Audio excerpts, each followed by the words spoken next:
Assalamualaikum warahmatullahi wabarakatuh. Perkenalkan, nama saya Nur Hafijah Salsabila. Saya dari Prodi Pendidikan Kimia.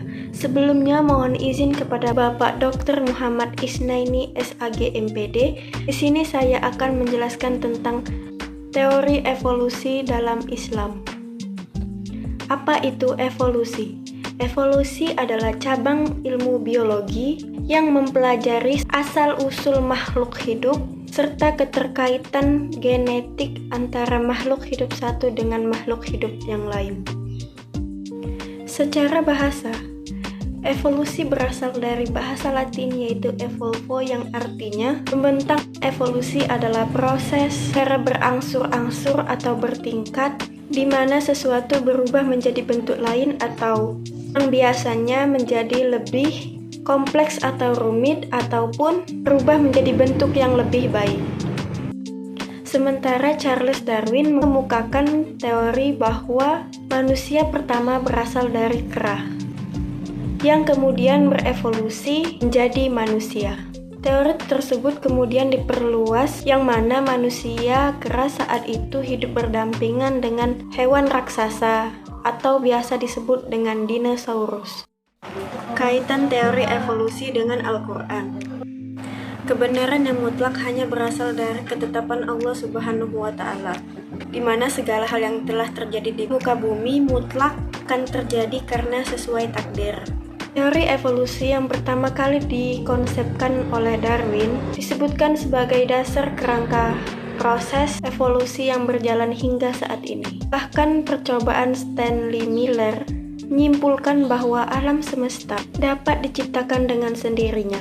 Teori-teori tersebut mengundang banyak pro dan kontra, bahkan undang bukan hanya dari pemeluk Islam karena tidak selaras dengan nilai Islam. Jenis-jenis teori evolusi ada 4 berdasarkan zaman. Pertama ada zaman Aristoteles, yang kedua zaman Lamarck, yang ketiga zaman Darwin, yang keempat zaman Weismann.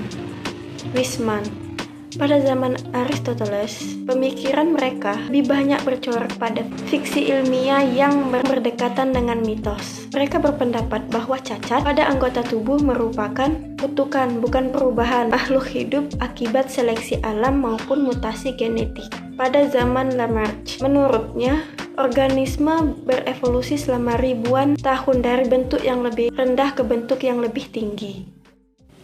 Di zaman Darwin, ia menyimpulkan bahwa beragam organisme memiliki nenek moyang yang sama dan makhluk hidup telah berubah secara drastis sepanjang sejarah bumi.